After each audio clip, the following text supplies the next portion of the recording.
નમસ્તે મિત્રો, સ્વાગત છે તમારું મારા આજના નવા વિડીયોમાં. મિત્રો, આપણે રાત્રે ખીચડી કે ભાત એવું બનાવીએ છીએ અને એ સવારે જો બચી જાય છે તો એમાંથી આપણે એક અલગ નાસ્તો બનાવીશું. તો અહીંયા મેં રાત્રે ખીચડી બનાવી હતી, તો મારે આટલી થોડી એક તપેલી જેટલી વધી છે, મીડિયમ તપેલી જેટલી. તો ખીચડી લઈશું, એની સામે આપણે અડધી વાટકી સોજી લઈશું. તો સૌ પહેલાં તો સોજી અને ખીચડીને આપણે છાશ એડ કરી અને મિક્સરમાં ગ્રાઇન્ડ કરી લઈશું. આપણે થોડું બારીક પીસી લઈશું. મિત્રો, આપણે મિક્સરમાં બેટર તૈયાર કરી દીધું છે. બેટર આપણું થોડું જાડું છે, તો એ મિક્સરમાં આપણે થોડી છાશ એડ કરી અને ફરી એકવાર મિક્સરને ઘુમાવી અને થોડું મીડિયમ બેટર બનાવી દઈશું. આમાં છાશવાળું એ બેટર એડ કરી મીડિયમ બનાવી દઈશું. હવે આપણે મીઠું એડ કરીશું. ત્યાં સુધી આપણે ગેસ ઉપર સ્ટીમ થવા માટે સ્ટીમર મૂકી દઈશું. આપણે ટેસ્ટ મુજબ મીઠું એડ કરી લઈશું. ત્યારબાદ સોડા આપણે એક ચપટી લઈશું, એને પણ આપણે એડ કરી લઈશું. થોડું આપણે ઉપર પાણી એડ કરી અને ચલાવી દઈશું. અને થોડુંક મિક્સ કરી અને થાળીને તેલથી ગ્રીસ કરી અને આપણે રાખી છે એના ઉપર આપણે બેટરને પાથરી દઈશું.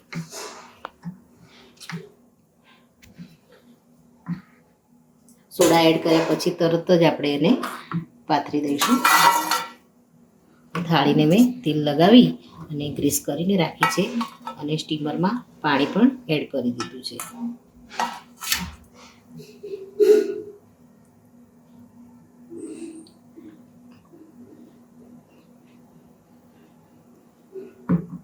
બેટર આપણે થોડું પાતળું વિસાવીશું. અત્યારે આ રીતે થોડું ફેલાવી દઈશું.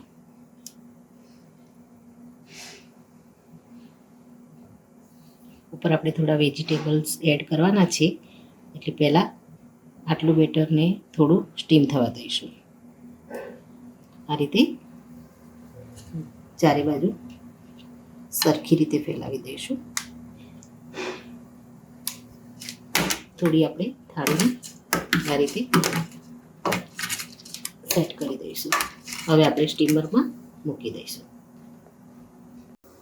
મિત્રો, આપણું પાણી છે ગરમ થઈ ગયું છે અને આપણે સ્ટીમ કરવા મૂકી દઈશું થાળીને અને 5 મિનિટ માટે થોડી સ્ટીમ કરી લઈશું. મિત્રો, સ્ટીમરમાં બેટર સ્ટીમ થાય ત્યાં સુધી આપણે વેજીટેબલ્સને કટ કર્યા છે.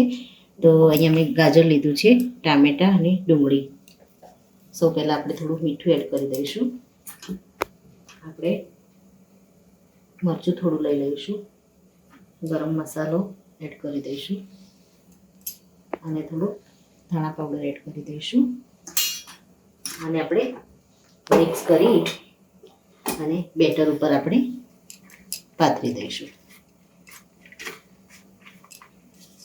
મિત્રો, આપણે સ્ટીમરને ખોલી દઈશું.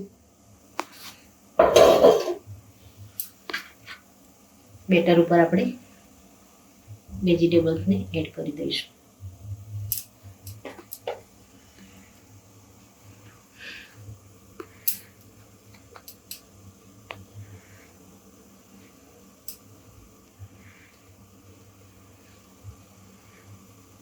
ઉપર આપણે બીજું બેટર એડ કરી દઈશું.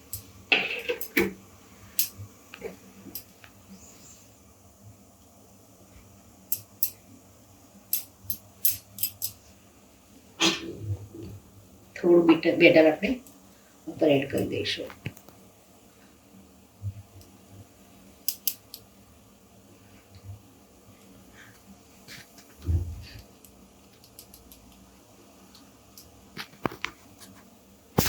ફરીથી આપણે આને સ્ટીમ કરી દઈશું. આ રીતે થોડું ફેલાવી દઈશું જેથી વેજીટેબલ છે એની ઉપર બેટર બધું કવર થઈ જાય.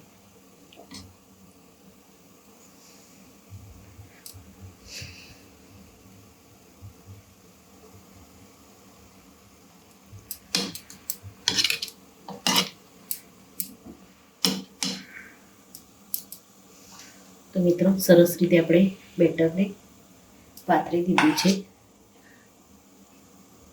હવે આપણે ઢાંકણને બંધ કરી અને ફરી 5-1 મિનિટ માટે આપણે આને સ્ટીમ કરી લઈશું. મિત્રો બેટર આપણું સ્ટીમ થાય ત્યાં સુધી આપણે એક ચટણી બનાવી લઈશું. તો ચટણી માટે અહીંયા મેં દૂધીની પેસ્ટ લીધી છે. મેં સવારે જ્યુસ બનાવ્યો હતો અને એને ગાળી અને જે આપણે પેસ્ટ બહાર કાઢીએ છીએ એનો આપણે ચટણી બનાવવામાં ઉપયોગ કરીશું. તો દૂધીની પેસ્ટ આપણે આની અંદર એડ કરી દઈશું. આની અંદર ઓલરેડી આપણે આદુ, ફુદીનો અને લીલા મરચાં એડ કરેલા જ હતા. તો પણ ઉપરથી આપણે થોડા ફુદીનો એડ કરી દઈશું અને થોડી કોથમીર એડ કરી દઈશું અને આને આપણે ફાઇન પીસી લઈશું. મિત્રો આપણે સ્ટીમરમાંથી થાળીને બહાર લઈ લઈશું અને બીજી થાળીને આપણે આની અંદર મૂકી દઈશું. તો મિત્રો આપણે મિક્સરમાં જે દૂધીની પેસ્ટ હતી અને એમાં ઓલરેડી મરી આપણે એડ કરેલા હતા, તો એને આપણે પીસી મસાલા અને પુદીના સાથે પીસી રેડી કરી દીધી છે. આનો આપણે એક વઘાર કરી લઈશું. મિત્રો એક પેન લઈશું, એમાં આપણે રાઈ એડ કરી દઈશું થોડી.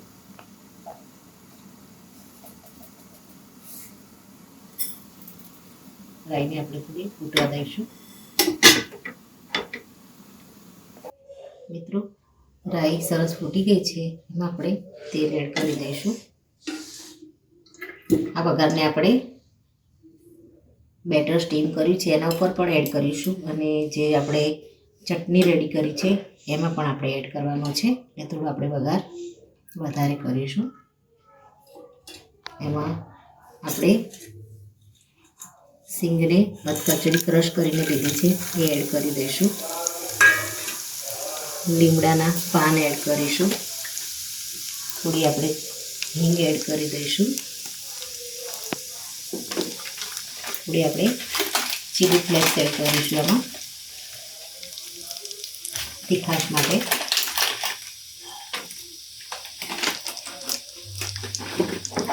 વઘારને આપણે સારી રીતે ચલાવીશું. સિંગ શેકાય એની સુગંધ આવવા લાગે એટલે આપણે ગેસને બંધ કરીશું. મિત્રો સિંગને શેકાવાની સરસ સ્મેલ આવી ગઈ છે. ગેસને આપણે બંધ કરી દઈશું. ઉપર થોડો ઓરેગાનો એડ કરી દઈશું અને આ વઘારને આપણે પહેલાં તો ચટણીમાં એડ કરીશું. થોડો આપણે ચટણીમાં એડ કરી દઈશું અને બીજો વઘાર આપણે જે સ્ટીમ કરીને રાખી છે ડીશ એમાં આપણે એડ કરી દઈશું. આપણે 1 વાટકી વધેલા ભાત કે ખીચડી હોય એમાંથી આપણે 2 થાળી જેટલું બેટર તૈયાર કર્યું છે. તો મિત્રો બીજો વઘાર આપણે બીજી થાળીમાં પણ આ રીતે પાથરી દઈશું. મિત્રો રેડી છે આપણી ફક્ત ને ફક્ત 1 જ વાટકી વધેલી ખીચડી અથવા ભાતમાંથી બનેલો ટેસ્ટી એવો નાસ્તો. તો મિત્રો આ સાથે મારો આ વિડીયો અહીંયા પૂરો થાય છે. જો મારો વિડીયો તમને ગમ્યો હોય તો લાઈક, શેર અને સબસ્ક્રાઈબ કરવાનું ભૂલશો નહીં અને કમેન્ટમાં જરૂરથી લખો કે મારી આ રેસીપી તમને કેવી લાગી. ફરી મળીએ મિત્રો એક નવા જ વિડીયો સાથે. ત્યાં સુધી આવજો. Thank you.